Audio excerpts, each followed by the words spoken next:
Welcome to Good Horses, Stories of the American Quarter Horse. We're excited to bring you the stories of the horses that have made a lasting impact on some of the most legendary figures in the quarter horse industry. Each episode, we'll hear about the horses that challenged them, taught them, and left a special mark on their lives. From remarkable lessons to unforgettable rides, these are the stories that celebrate the heart, soul, and horsepower of the American quarter horse. This podcast is brought to you by the American Quarter Horse Association. Let's get started. Welcome back to the Good Horses podcast. Today, we're visiting with one of the most accomplished horsemen in the industry, Corey Cushing. I mean, from multiple AQHA World Championships to countless NRCHA Derby wins and Futurity wins, and of course, recently being named the first ever NRCHA $4 million rider. I mean, we're just so stoked to have you here. So thanks for being here with us. Well, thank you very much for having me. I'm excited to be here. Yes, and on the other side of our camera is our producer, Miss Michelle Bonds, who will be joining us as well. So here on Good Horses, we're just going to talk about all the good horses that have been the heart of your success. Good ones, bad ones, everything in between. But we got to start from the beginning. So we're going to rewind to the beginning and talk about the ones that got you into the quarter horse world. Like, how did you get your start in the equine industry? Oh, well, we'll take it back to my very first quarter horse. Before that, it was mostly Appaloosas. That's where mom used to show quite a bit. And then my first couple quarter horses was a D-Bar Strip and Wink and Streaker. Can't really remember the exact year that we got them, but I would probably have to say like 88 or 89. And then we got them from Steve Williams out there in Magna, Utah. And D-Bar Strip was, my reining horse. That's mostly where I grew up, just doing the reining. And anyway, showed him a little bit. And then when it was time to upgrade, went on to Too Loose Lena that we got from Doug Milholland at the time. But Dick Pieper had trained her and showed her at the Reign of Futurity and made the finals on her. And anyway, it just kind of takes off from there. So a lot of great ones, that I've been very, very blessed with then and now, and have all got me to where I am today. Yes. So your parents showed. You said your mother showed. My mom showed quite a bit with the Appaloosas and did the Rodeo Queen and stuff. And then I grew up riding with Noel Skinner, and that's where D-Bar Strip, and he was, man of the era that. They did everything. It wasn't as specialized as what it is today. It wasn't like this guy just had reining horses and this guy just had pleasure horses. They did everything. And a lot of those horses, I remember his stud's name was Dr. Burke, and that horse showed in the halter first thing in the morning, and depending on if the all around was going on or whatever, I might do the barrel racing, later on that night, so, those horses, they were, it was amazing, what they did with them back then. And like I said, it wasn't near as specialized as what it is today. Yeah. One thing I really admire about you is you started in this so young. I mean, at 19, you won your first ever NRHA Open Futurity, and I just think that's mind-blowing. So how was it like having twice as shiny, stepping out into this competitive space? When I got done with high school, I went down to work for John Slack and Todd Bergen, and along the way, got to ride with Brett. Talking about great horses, that's when Boomer Nick was around, and Dealin' Dirty, Reggae Coyote, Lena Nick, the list goes on and on of all those great horses. Chick Please, that Todd won the Futurity on, and the Snaffle bit was reserve on at the Snaffle bit. But, we get into, 99 when I went to the Futurity, I had, Twice as Shiny, T-Boo, Colonel Tari. I think those were my three that year, and I made the Open Finals. That was my first Open Finals. I actually won the second round on Twice as Shiny there, and that was after John had made the Snaffle Bit Futurity Finals on him there at the Snaffle Bit. But anyway, those horses, they taught me a lot, and like I said, I'm blessed to have so many horses like that, and they were all made different, if that makes sense. Right. Some of them, you had to be careful how much you did just, to keep their minds right. And other ones, some of them needed some tough love from time to time. But, it taught me how to be a better horseman and how to, work with all the different types, not just, well, this one isn't working or that one. I mean, this is what I was offered, and I better make the best of it. Right, that's what you can do at any moment in time Yeah, with the horses yeah. you've got.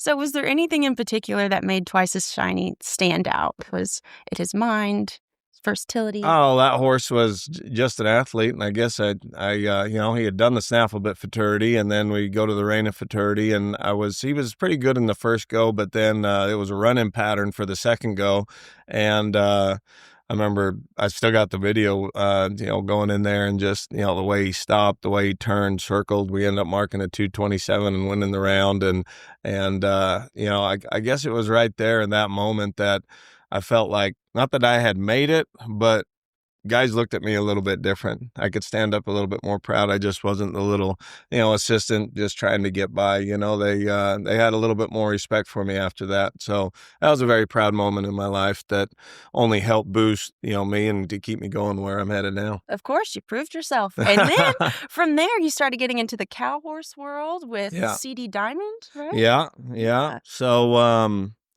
yeah, went out on my own, was working there in Indio, and I had CC Spin Cycle was one of the first ones I had, that got me my first NRCHA championship.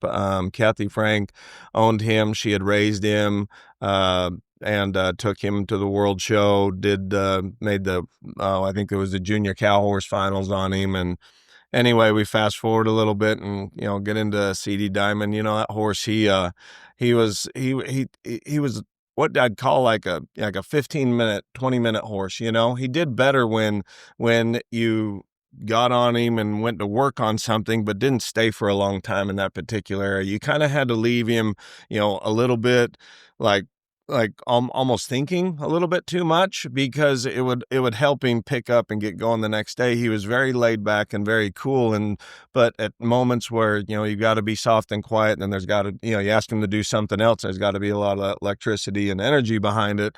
I felt like I was always having to pick him up, so he was better if he was left just a little bit, like maybe nervous, but like thinking about it, so. Does that mean the horse is more smart if you got to leave Well, him but some horses you can get on and, you walk around and talk with your buddies and, then you go and do something and then you come back and, he was better when he stayed motivated, okay, let's work on this. All right, it's done. And I also had to be careful with him too, because, summertime and getting ready for the Snaffle bit Futurity and being, the days are really hot. We're Arizona, they're constantly hot. Yes, there's moments where it's cooler, but a lot of them horses, they need a chance to refresh. Well, out there wasn't. There was just a small window, Mm-hmm. and so. Still today, I look at it, whether I'm here in Texas or Arizona, that, you got to pay attention to, what that horse, how much that horse needs and what you need to put your focus on and all the different things that we've got to do.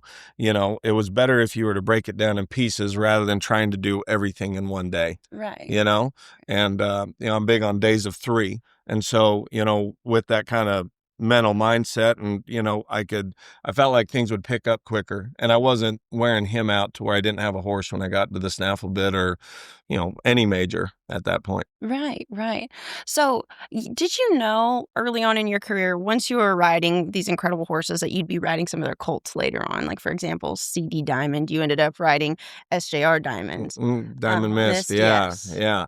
His nickname was Punk. He been fortunate enough that when John and Brenda, have called me for numerous years and asked me to go and look at the yearlings, he was one of my very first ones that I picked out in the pasture. And of course, being out of the Great Mare Cat Mist, I don't know. I kind of looked at it like, how great was his father and what he had done for me, and then being out of this really good mare and he that horse was he was like his dad in some ways, but I don't know, maybe just had a little bit extra to him in other spots, his dad, of course, was awesome and what he did for me, but Punk, he was he was built and made a little different, and they all are, but as far as like his reactions to things, and had such a neat presence, whether he was in the herd work or the reined work, I think it really, stood out. And then, I'll never forget, the Futurity finals when,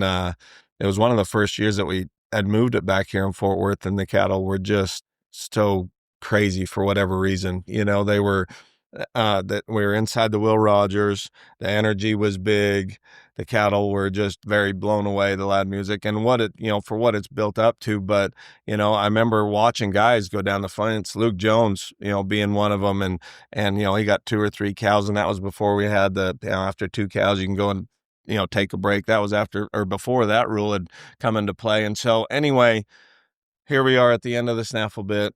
It's a finals. I'm sitting in a good spot, but it's got to be good. And when that cow come out and they went to offer me a new one, I was like, you know what? I can either make this work or I can pull up and probably just end up, floating around out here and getting a decent score. So I don't know. It's one of those in the moment things that you've just got to, pick up and take, and it's what you feel best, while you're on that horse's back and what they're thinking, because sometimes those really hard and challenging cows, because, the fence work is one, at the end of it, and the circling the cow and being in complete control, it's not won by just, boxing the cow on the end, so, a lot of things go through your mind there, but anyway, getting back to the horses and just, kind of reliving that moment, he was a lot of fun there, and it just, like I said, it was just a gut feeling, and he gave it all he could, to help us finish and end up the way we did. Yeah, so I have to ask, his nickname was Punk. Did he live up to that? How did he get it? You know what? He was just cool all the time, and he's still a punk today, now he just, is living the good life and in the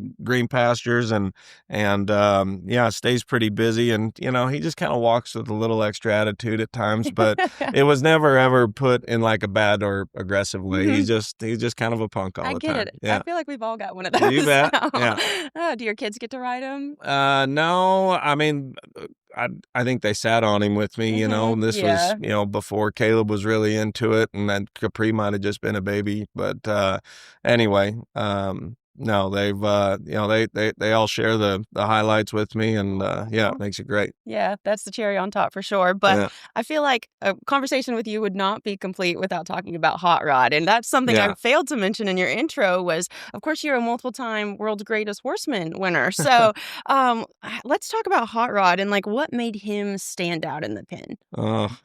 I don't know. I guess it would just have to be that whether you were in the practice pen, you felt like you could do anything on him. And whether it was the right thing or the wrong thing, like he was going to try to get better. He was going to try to find you. And he was, and the power and the strength that, he put behind everything. And as pure as his mind was, that's what made him stand out. You could offend him very easy. And I promise to this day, you could walk in his stall and he would scatter to the back like someone just got done chasing him with a pitchfork. But he just had that much respect for you.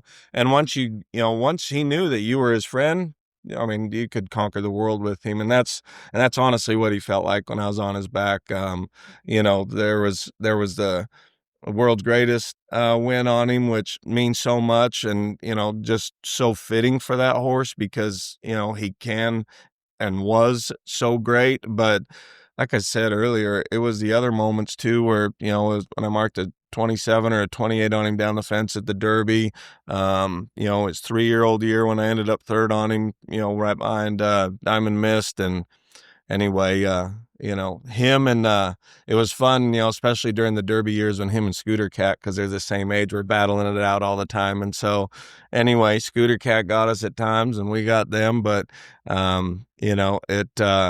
two incredible horses, and Hot Roddy just, I don't know. I've been blessed with so many, and they've all got certain characteristics or times or moments that I'll never ever forget. But I mean, that horse just made me feel like I could conquer the world. So pretty neat horse. Those are pretty special. Yeah. So out of the 3, correct, that took you to World's Greatest that you've won the title on, right? Is there one that you relate more with, or you just feel fits your style more, or you just get along better with? Are they all just so even? They were all perfect. Yeah, you like they're my horses. I mean, they were all great, but all different too. I mean, Spoonful of Gold.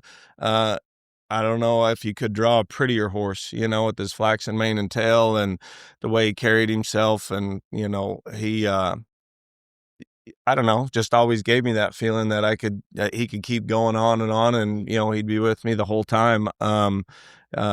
Him, and then Sanita Lena Ray. So I didn't have him when he was a younger horse. Nicholas Bartholomew had him and did a great job training him. And then when I got him, we were going into his bridal years, and that horse, he was so strong and so physical. He was built very, very level. And at times it would, hinder him, just because his front feet would maybe get out in front of him at times. But the way he could get himself put back together and come back to me and get to the places he needed to be. And that horse was always just cool as a cucumber. I mean, he was always just really good minded and nice and chill. And then Hot Rod, he was, he'd get in a little kid's pocket and then, step up and, I don't know, make you feel like, again, you could just conquer the world with him. I mean, but he took it. You also had to be careful. He's one of the very few studs that you could scare him very easily, but if he trusted the situation in the moment, it would only give him more confidence to do his job better. And if that meant, trying to hurt himself, he would. Oh. Yeah. There was a lot of times where, you only needed, say 10% here and he'd give you 70, and sometimes it would help him and sometimes it would hurt him because, when he could just, if it, you don't have to get that deep in the stop to turn and come back with the cow, but he had put himself there just because that's what his job was, and that's how he felt that he needed to control the situation. So whether he was, going off of what I was asking him to do or it was his own thoughts, I mean, just they were all incredible. And, it's how they come into your life at certain times, and they all taught me something. Yeah. So anyway. What are some of the greatest lessons, if not the greatest lesson you've learned from riding throughout your life? To stay very open-minded, have a plan, have a goal, know where you want to go with this horse, know the path that you're going to need to take, but listen to your horse along the way. Horses change as they, get older, mature, and, I think a guy's, whether you want to call it a relationship or program with that horse, needs to change along the way too. There's some that, you gotta, maybe, put your foot down and kind of have some tough love on at times. And, that's just the way they need to be rode. But then after a while, they can get to thinking like, well, when am I doing the right thing? And so you've got to be very careful that, you don't, that you've still got respect. We're teaching them to do this, but make sure that you also have given them a way out so that, the pressure and release that they can, because these horses will change, if that makes sense. If you just stay focused on one thing constantly all the time, and as far as, this is the way I need to grind on this horse, or this is what I need to do, I think after a while that horse gets to feeling like there isn't a win or there isn't a way out, or why is this relating? Even the 3-year-olds, going into Futurity season, or in the middle of Futurity season right now, like it's fun to watch them change when you go to the show and actually show them, and whether it be a week or 10 days or whatever it is, or just a weekend show that, all right, this is why we're practicing for the herd work to set up for this situation. Here's the rein work. Here's the fence work. When you put all that together, the good horses, start to relate like, oh, this is why we're drilling. And you can feel them, step up and be even more of a partner along the way. And so, like I was saying, all those horses taught me something, how to listen to the horse and, pay attention to different things that change over their career. Right. Well, that's got to be so rewarding. I mean, because you've taken them from, just colts or fillies and made winners out of them. So, wow. What an accomplished feeling.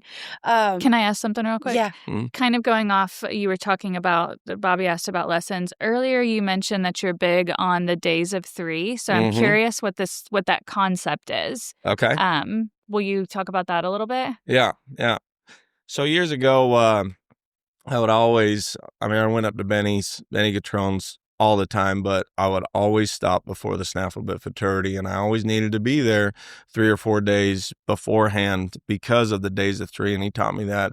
And this is the reason why. The days of 3, so whatever you're going to work on, whatever needs to get better, the first day you're going to introduce them to it. You're going to play around with the idea. This is the way we're going to go about it.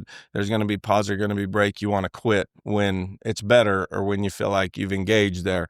Okay. So the second day you come out, hopefully they pick up on it. You touch up on it some more, caress it, whatever it is. Okay. There's your quit. By the third day, you should feel like the first time you go out there and ask them to do it, that it is better or the problem hopefully is gone. So that's what I call days of 3. So during the training process, whether it be working cattle, doing the reining, whatever, the spin, the first day we're gonna teach them just how to step and go around and so on and so forth. By the second day, and quit while you're ahead and they've got energy and the willing to keep moving forward. Quit while you're ahead. Quit with them wanting to do more. The second day, hopefully you get to pick up. It's a tighter spin. It's in a, smaller circle and, the pivot foot staying still, so on and so forth. And by the third day, you should feel like you've really accomplished it or taught that horse to spin. Now, I know that's, a very vague breakdown, but that's honestly what, no matter what it is going down the fence, look at it in days of 3. Don't look at it by, I've got to create this all in one ride. Give that horse a chance to, put some, let's just call it foundation in there so that he understands why he's going to this place rather than me just having to be in more control to make him do this maneuver. That's really interesting. Is it something that you also, so obviously you're talking about putting a new skill on a horse potentially. Mm-hmm. Is it something that you can also then use for older horses as well? Oh, sure. Oh yeah, absolutely. Let's say, all right, we'll use the older bridle horse, and let's say this one's been shown quite a bit, and he's getting strong going around the corner to go down the fence, kind of pushing through, a guy's hand. Well, okay, so they bring this horse to me, or they send it to me. All right, this is the problem. So I go to work it, and I come around the corner, and here goes this mess. He's running through my hand. We're getting in an argument, and so whatever direction I'm going to take, whether it be pulling him around into a circle, switching, going to the other side of the cow, whatever's playing out right there, or whatever that feel is, I'm going to work on that. Okay. The second day, hopefully he's not near as strong. If I don't feel that it's not at least a little bit better by the second day, I might take a little bit different approach and maybe back up, because there's no sense in going, to keep moving forward if this obviously didn't have any effect on what his mental status is as far as going around the corner with the cow, and, hooking up to that hip and truly him rating that cow, not just waiting for me to give him the signal to go. So anyway, and then we get into the third day, hopefully you can come around the corner and, I don't mind guiding and helping and placing, but when you're taking the bridle reins out of my hands and still, well, then I still need to regroup and back up, but you've got to respect that too, because, that horse maybe has a different boundary or a different place that he likes to be going down around the fence, and with all the split decisions, it doesn't bother me that a horse is thinking not necessarily be strong and get ahead of him, but be ready for, just that little glimpse of, hey, I might need to turn you loose here and you better have your feet ready to pick up and get going, So I don't know, just a bunch of different ways that I look at it, but I try to always go back to that days of 3, and that's what helps me the most on the young ones building and the older ones touching up on stuff. I think that's really interesting, because we can all, I think, fall into a trap where we will focus so hard on the one thing that the horse isn't doing right or that we want to teach him, and then we just keep drilling it. So thank you for explaining that, because I think that's such an interesting concept. Absolutely. Another thing I like to use is I use the word better a lot. Was that horse better today? Was it great? No, not yet. But yesterday you couldn't stop it all. Today, he's going down there and he's making an effort and doing it the right way and running straight or whatever. It's better. Well, let's quit. Let's maybe do, 1 or 2 more, but it's better, and I see people a lot of the time it's just, I haven't won the reign in Futurity yet. Well, you're not going to, let this, let's just do building blocks. It was better. Let that horse know that he's at least trying to do the right thing and trying to stay with you. So you don't ever be afraid to quit when it's better, not perfect. That is excellent advice. Yeah. Advice I could use for myself. So Yeah. Right. That is so great. And when you were explaining that, we all know that cow horse is such a meticulous event. And I mean, you've got to have that horse right there in the moment when you need him at the drop of a hat. So in your career, has there been any close calls or wild runs that you'll never forget? Oh, yes, lots. There's been so many times I've come out of the pen going, well, that was so dumb that you were practicing that when this is the situation. Or, yeah, horses get strong. I've been embarrassed a lot. I've had horses kick out during circles. I've had, I mean, there's so many things, and that's a whole nother road that we'll talk about another time. But, it's, the failures at times when you think you're doing the right thing, only make you better. Something bad happened, good. You learn from it. Exactly. You get to think better. You get another chance to, do it different the next time. I don't know. There's so many great runs that I sit here and think about with all of my horses and moments, but then there's also, the times that, you felt like you've prepped and you couldn't done things any different, and, you work so hard and, you go in there and something happens, whether it be down the fence or in the rein work or whatever, that you walk away from, and it's disappointing and so frustrating. And, why is this so hard? But it is hard. And if you want to be good at it, you better just, maybe be mad at yourself, but you better pick up and make yourself better, because there's somebody else out there that is getting better. So stay mad at it, or, cuss the judges or whatever. But at the end of it, get better, good. You learn something. Right. I mean, you never truly fail. You just learn. Yeah. So you can always use it next time. So talking more along your career and we're rolling down the line. WR Iceman, he pushed you over the $4 million limit. So, I mean, not a limit, but mark for sure. So what does it mean to have a horse like this in your career at this time? Well, have you ever tried to manage a torpedo that could go off at any time? Actually. I call him my little mini torpedo. He's a little cray-cray, but I love him so much, and his personality, I know exactly how he's going to be every day. There isn't Iceman gets bored a lot with boring stuff, but you got to ride him a lot so that he can be mentally ready to show. He can go in there and do some really funky, funny stuff that you just shake your head at, like, how do I even fix this? But you've got to you've got to outsmart him a little bit of reverse psychology, and, mill around. And we spend more time just riding him and doing stuff on him rather than really drilling him, because, he knows what's coming. He knows how to do it, but he'll get to thinking like, I got to be better. I got to be more aggressive, in the stop, or, I need to take off too soon. Like, there's so many things, and like, you could sit there all day and work on it till, you get mad at him and just be like, you're going to do this.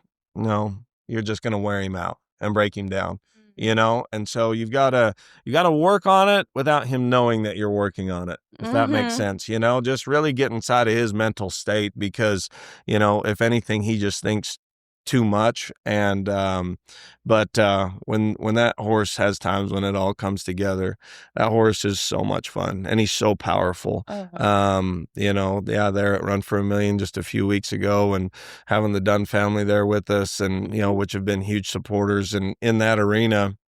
When he was I think 4 years old, we were one circle away from winning the Stallion Stakes. And I don't know if he overreached or what. We've watched replay video numerous times, or the ground just pushed away just enough. But, when he fell down there circling, that was really hard with him. But, for that horse to come back and made the world's greatest finals on him, and then, he's taken me to the Run for a Million the last 2 years, even as a 6-year-old. That horse he keeps trying. He's never, ever going to quit. He's always going to keep moving forward. And no, he's he's awesome. But yes, he is my little torpedo. Yeah. I love that.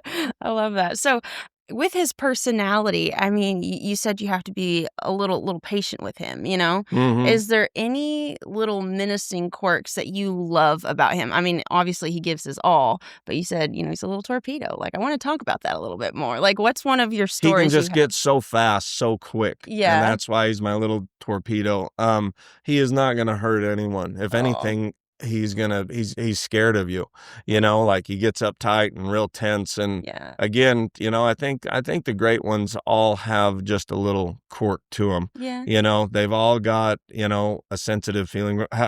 Thinking back, Reminick Moonshine, Kylie Knight's horse. Well, it was Rice back then when she was showing him in the youth. That horse was so kind and so easy, and anyone could be around him. But I promise you, if the vet drove onto the place, not even coming to the barn, but you could just smell that vet truck come in, you weren't going to catch him. He hated the vets, and whether it was just the needle or whatever, at times, during vaccinations or whatever it may be. But, that horse, that was his big quirk. I was telling you about Hot Rod, jump to the back of the stall and scatter and, act like you just been chasing him around.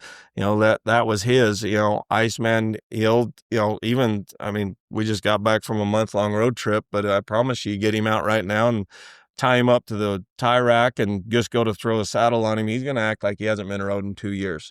He's just that funny and just, but if you just take your time, ease around him, be cool. He gets most nervous when like you're nervous around him. Right. So you've got to ignore it, but respect it. I know that sounds crazy, but you've got to, like, for me, I get along with him better than some of the girls do. But you just have got to go at him and stay smooth and moving and understand that there is a switch or a trigger where he might explode, but if you just kind of like tiptoe around him, it almost makes things worse, Right. So, it's just understanding and reading the horse.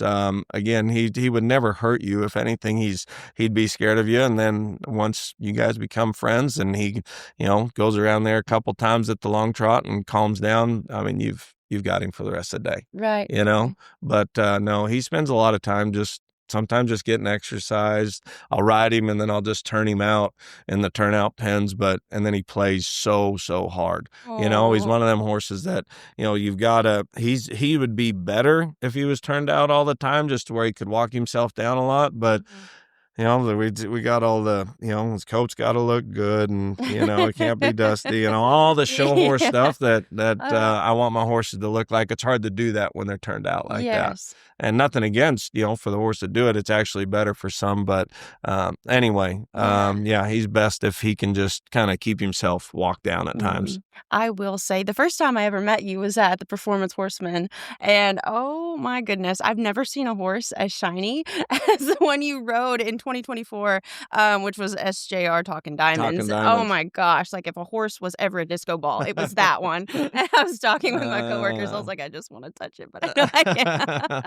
Yeah, so your grooming regimen is out of the world. Well, thank you. I take a lot of pride in all of my horses looking fantastic like that. And, for me just to stand back and look at them and, see them, look that good. I mean, it makes me smile because it does take a lot of time and effort and energy and all the things that go into it, not just on the riding side of things, but all the aftercare and before care and the icing the legs and the, hours of, washing and clipping and, all the things. But, I learned that from when I was really young, from Noel Skinner and Bob Avila. I mean, Benny's horses always look good. I mean, there's a lot of pride in that when your horse, looks like that. And when he goes into, a place like that and people stand back and look at him and just are in awe, like how pretty they look.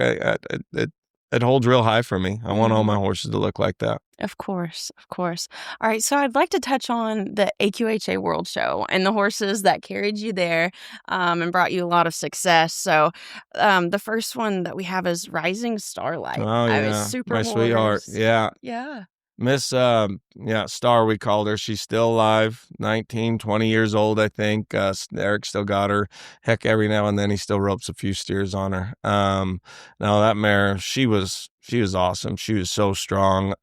Steve Orth did an amazing job, roping on her, and I mean, she was always a contender, and you always had to worry about her if a run got put together. I mean, she was just that good. She was a little bit limited in the herd work, but her rein work and down the fence, that mare was so quick. And of course, she had the incredible foundation that Jimmy Paul put on her, and that mare was a lot of fun. Yeah, that was the kids were just tiny back then, and just Caleb really, and no, that was she was something real special. Yeah, I can imagine. I bet Caleb loved her too. Oh yeah, yeah, he loved anything at that time. Yeah. Like any horse. Yeah. And I heard that you did a bridleless spin, sliding stop, everything during the Super Horse Awards. So tell us about that. Yeah, I got the picture hanging up, and the Duns have got a big poster of it where we just put the ribbon around her neck, and when they announced her, I went in there and slid her with just the ribbon around her neck and turned her around, and I mean, that mare, she was awesome like that. She knew her job. I had all the faith in the world in her, and anyway, that was probably not the smartest thing at that time, but you just kind of get that fun feeling to do it. Talking about bridleless stuff, so there we are at the Sun Circuit, and this is probably, I don't know, 6 or 7 years ago, and gal, Miss Shannon Goldwater owns SJR Smooth Rio, and it's as smooth as a cat stud. Same out of the same mom as CD Diamond, Shiner's Diamond Girl. Anyway, we're there at the show, and it's late, and we're doing the senior cow horse, and I go in there to just lope Rio around, kind of school him a little bit for Miss Shannon because she's going to show him in the boxing the next day. Well, you got Shad sitting on the side, Mike Berg, Garrett Cooper, and it's late and dark, and they're giving me a hard time, hackling me and whatnot. And so anyway, I get done, and they go to turn the cow out, and I just reached up there and I took his bridle off as they kicked out the cow, and went up there and I boxed the cow for a while and played around with it. Well, then they didn't have nothing else to say. And then went around and went down and made a fence turn, and then I pulled up and stopped. But that was just kind of fun, and we still laugh about it today. Right. Everyone will pick on the cow horse guy until he goes bridleless. Yeah, exactly. That's awesome.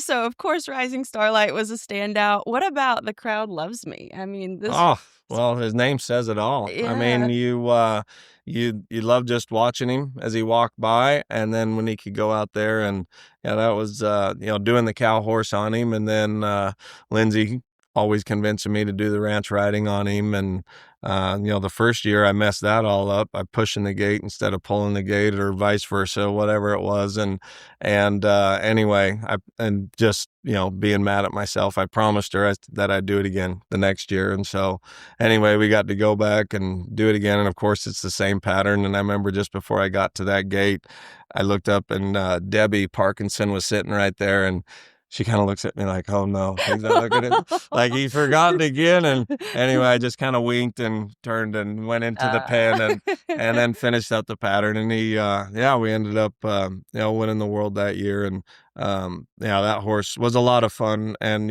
for both me and Lindsay, there's horses that sometimes get along better with the owner on their back rather than me. And that horse always did the best he could with, whatever situation, or, whoever was on his back, and always had such a real cool look to him. Yeah. I mean, The Crowd Loves Me. I mean, he sounds like a crowd pleaser. So.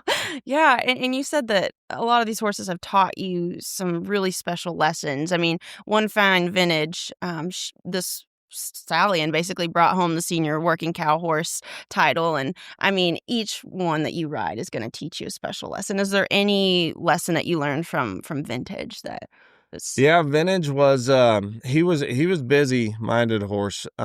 He was awesome in all 4 events. Of course, he really stood out in the rain and down the fence. When we get to calling on these horses as hard as we have to, they they get excited. They get ahead of us in the pen. Some of them take it better. It's not that the guy hasn't done his job in preparation, or it's just working through things. I mean, it's just the way it is. I mean, it's hot and heavy inside there, and unless you're just going to be an entry fee, you've got to push your horses to those limits. And Vintage, he got to where he was just always wanting to do more. He wasn't done with one thing and he was trying to do the next thing. And but if you could capture that and keep it inside, I mean, that horse, he was a heck of a ride there. But kind of like with Iceman, I kind of had to open my mind a little bit on how I was going to show him. I mean, he knew we showed up to the World Show. He knew that we were there for something big and we weren't just going to be loping around. And so, that night I went in there to practice, and I'd been there for a couple of days and he had been fine, but we go in there to practice and I can just tell, like, he's already amped up about it. And rather than getting in an argument and doing different things with him, I just went and started doing just off the wall random things. 'Cause it's not that I really needed to run and stop him or spin him or, really dial anything in, because you cannot, like, it almost kind of amps him up and makes it worse. Yeah. And so I remember that night, like, I just left the arena because there's a whole bunch of people in there and I'm getting in their way. And I just left the arena. I just went over like to barn 6 and down to barn 9. I went and loped some circles in like the lunging pen there in 3. And I just rode him all over. I went back in there and maybe just loped like a circle or 2. And it wasn't the best or the ideal circle, but I would just do it and quit. And like, you could almost feel him look back at me like, what are you doing? Right. Like, I know I didn't do that right. And you're supposed to be getting into me or trying to fix it. Yeah. And, but I would just quit and just leave it alone for a while. But then I'd come back to it and, but like I was saying, just kind of open my mind to different ways of preparing these horses. And anyway, I'm more confident in it now on how I go about it. But back in the days when I was getting creative, I wasn't sure if it was going to work or not. But what I was doing wasn't going to work, so I had to try something else. Right. Yeah. As long as you don't repeat what you're doing, I mean, that's when it doesn't work out. That's when you know it's not going great. But as far as like your World Show career with AQHA, is there any favorite memory from World Show that you have? Sipping Boone's Farm for sure. When I won the junior cow horse on him, me and Chris Dawson had to have a work off actually, and he was riding Raise Shine, I think was the horse's name that Carol Rose owned at the time before she sold him. And anyway, I remember having to go back in there. That horse was so powerful down the fence and so fast. We go back in there and I went first and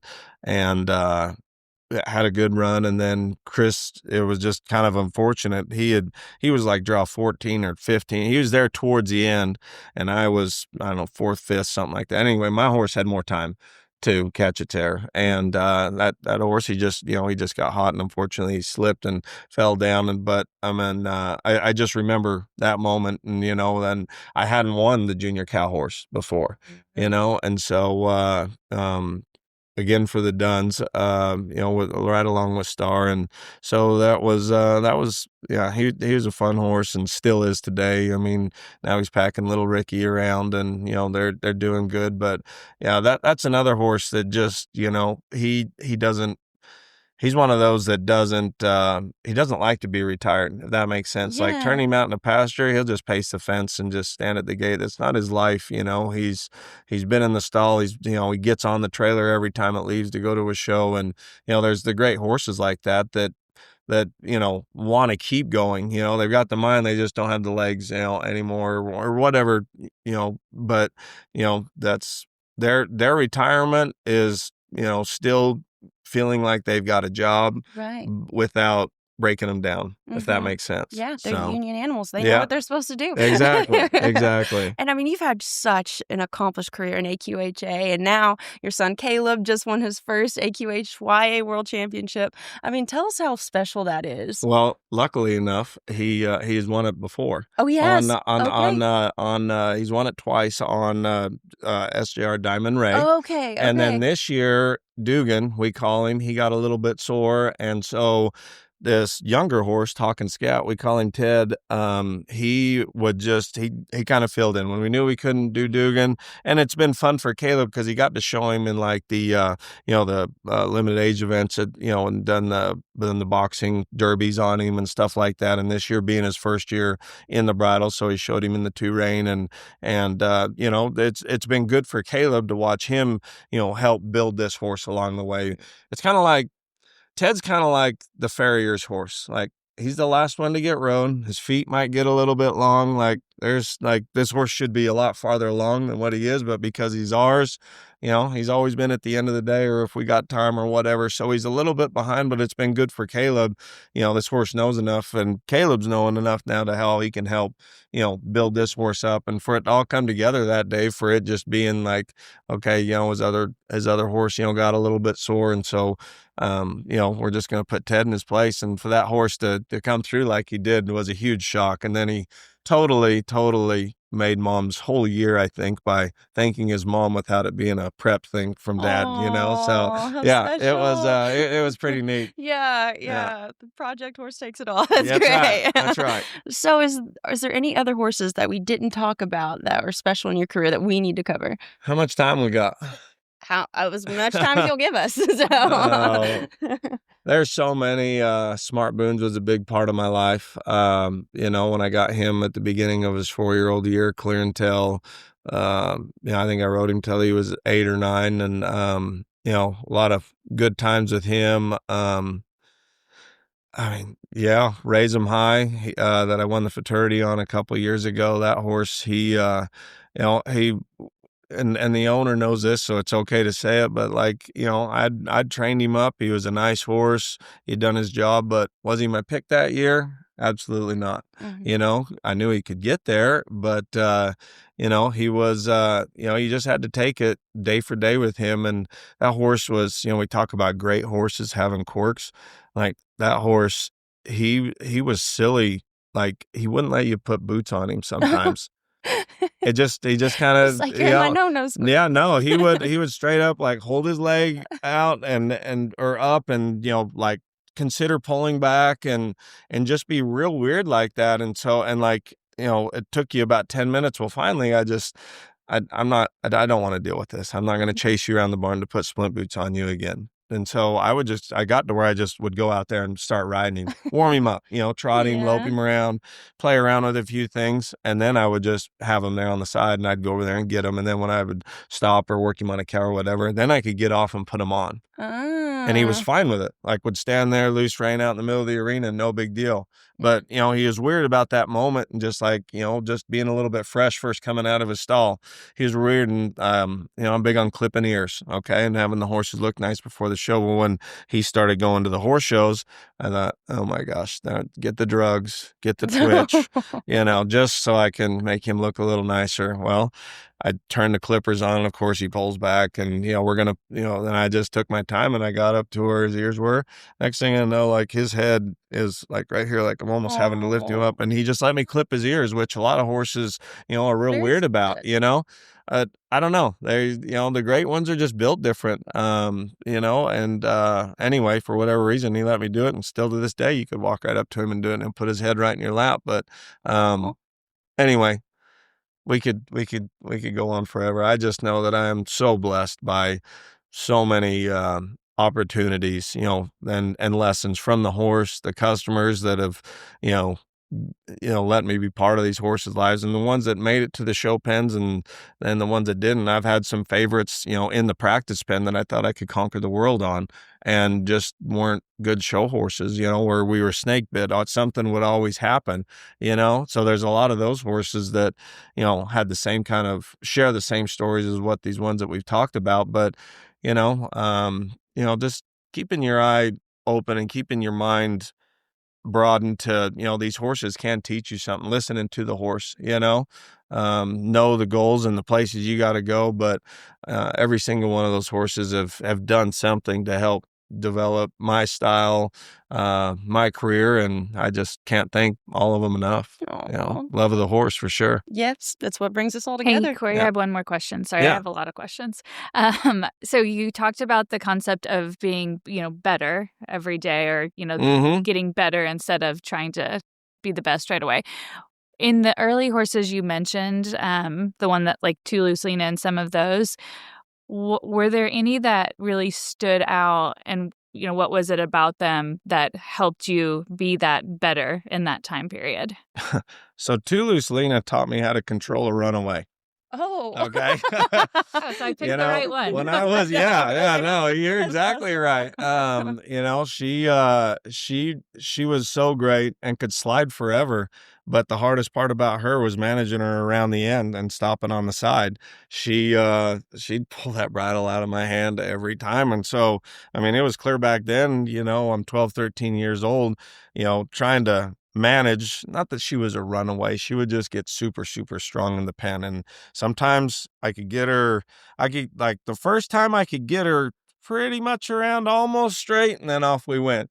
And then, let's say it was a big show and there was multiple classes, that, I was in, there was times where I didn't even make the corner and I'd end up on the wall and, you just get through it. But I mean, I don't know. I've just always, there for a while. Yeah. I would just get mad and it's got to be perfect. And then when getting mad wasn't fixing anything, that's when I started to go about it different ways. Watch how other guys do it, watch the, connection and, between, my hand and the guide. And rather than just making her move off the neck rein, like letting her feel my hand, but making sure I could get her chin and pull her away. And, just little things like that change the way I rode her at times. There's some horses I need to sit back and ride, let's just call it deep in my seat, and have my feet around them the whole time, and other horses that I need to kind of, sit loose or sit up in front of them and, steer them around a lot, and that's what, a horse like her, that's what she taught me is because she would get strong and, just how to make it look like I'm okay with this, and really you're not, because again, we've got to ask these horses for so much. And, when I was growing up, there was no going to schooling shows and doing this. And I mean, if mom and dad had entered, well, we need to make the best of it because we didn't have a whole lot of money just to keep going to one show after another. And so, we'd go to the, in Reno, there was the West Coast Reining, we'd go to the Futurity and Derby every year. I mean, the big shows, but when we entered, it was go there to win, where, a lot of these shows today and all the big events and so on and so forth, you can go there and just say, lope your horse through the pattern, which so many of them need. And it's a big part of my program, but, I didn't have that when I was young. And so I had to get more creative. And I think, but that's helped, as I've gotten to where I am today and, learning how to handle bad situations and making it look like it's okay. But at the end, your horse getting better later on, not that they would just stay there, but all right, now let's go home and work on it. You have to present it this way. Is it ideal? No, but it can't be, it's black. It needs to be white. How are we going to get to that without just turning it completely over? Because you're not going to. You need to find a way to work towards it. Mm-hmm. Yeah. Right. Good deal. So we talked a lot about horses, a lot of great ones, a lot of amazing ones. What has been the most memorable moment you've had with a quarter horse? Get a $1 million question. Oh, definitely the Rising Starlight, when I went in there with just a ribbon around her neck and slit her and the super horse and everything that means. That moment for sure. It was, when I was just, kind of really getting started and had some, good horses, better than I had underneath me. And we talked in the very beginning about just, having respect or feeling like I've got respect for my fellow trainers and whatnot. And I don't know, just something that you can, maybe stand a little bit taller, and so that for sure. I'd been to the World Show so many times and, there had been this or that. And I talked about CC Spin Cycle. Like I thought for sure going there to the World Show and the junior cow horse, like I'd won the Stallion Stakes on him. Like, I've got this. And I got him too tired in the warm-up pen. And I remember going down the fence, and that was the first time that horse felt like he just didn't have no more. And it was because I did too much in the beginning. So like, that's like, I'll never forget that. Like, cause that horse, I felt like I could go on for days, but I had overdone it. And not that I had abused him or anything, but just had been on him too long. And, you know, it all comes down to the fence work and getting circled up. And I remember after that second turn, actually after the first turn, I felt his body just kind of like, not give out, but not be there, you know, underneath me anymore. And it was, and I was more mad at myself than I was at him, because it was my fault for making him get that hot. You know, or not paying attention to how much horse I had before I walked into the pen. So, you know, I think about that a lot these days. But as far as memorable moments, it'd be those two for sure. Yeah. That's great. So we usually wrap up our podcast with one last question, which is, what makes a good horse in your eyes? Is there any certain qualities, characteristics? What a good horse is to me, is a horse that just accepts training. Okay. I don't care how good they are. You can train a horse to do anything. And even if it's irrelevant to the area that you're focusing, but if that horse accepts training and has a good mind, you know, that's the most important thing to me. I've gotten along with so many horses that maybe aren't the most talented, maybe, you know, aren't as pretty as the other one, or isn't from the special mom or sire or whatever. But those horses have stood out as far as that they were so good mentally, you know, to be trained, that's what excites me. It drives me nuts when I've got to go and, you know, get on one that I know is not ready to be smart and take training and accept, you know, that for that day. And wherever you're at, whether you're at the show or you're at home, just in the building process. But honestly, this is the bottom line. Like, as much as I love to be on a horse's back, it's, you know, as long as they're thinking they're trying to get better, or whatever direction we're trying to go, I could do it all day, every day. Well, that's incredible, Corey. We have just enjoyed this so much. So okay, one more question. Sorry, Becky had a question. Yeah. Sorry. You bet. Yeah. If there was, I'm going to make sure I say this right. If there was a horse, living or dead, that you could go back and ride again, who would it be? I don't know. There's so many. I can't narrow it down to one, because on all these horses that I've talked about, and even the ones that I haven't, there's so many moments that I would want to relive. I mean, they all had something special to offer. I'm sorry, I can't answer that just directly, but it's kind of like, you know, when they ask, you know, what's your favorite horse? Well, I've had favorite horses in different phases of my life. CD Diamond was my favorite horse when I won the Futurity on him. And then Diamond Mist was my favorite horse. Spoonful of Gold was my favorite horse. You know, they've it changes, and I hope it keeps changing. Yeah. I mean, there's, I don't know, there's so many moments, you know, they're in the World Show pen, you know, whether it be on One Fine Vintage or, you know, Star down the fence, you know, cause I can remember like their stride and what they were thinking in the moment that we were in and the position in the arena. I mean, I can relive all those in my mind, and,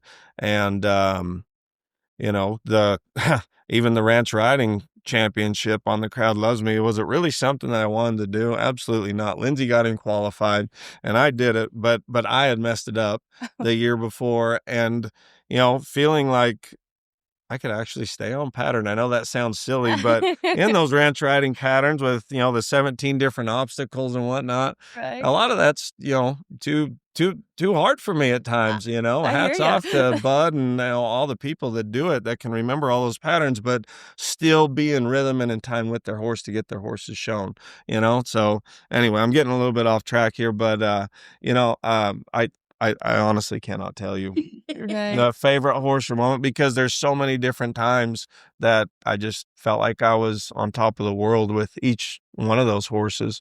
You know, and I know this might sound a little bit cocky, but I walked in there going, I've got this today, you know, rather than, oh, I hope I can pull this off, which is about 99% of the time. But now that 1%, I guess, are the moments that I want to hopefully keep reliving. Yeah. Like they say, confidence is a choice. That's right. Yeah. Yeah. Awesome. Well, Corey, thank you so much for being with us. You bet. Thank Yeah. you very much for having me. Yeah. Thank you all for letting me be here. This has been fun. Yeah. Thanks for listening to Good Horses, Stories of the American Quarter Horse. Because behind every great rider, breeder, or trainer, there's always a good horse. Don't forget to subscribe so you never miss a story.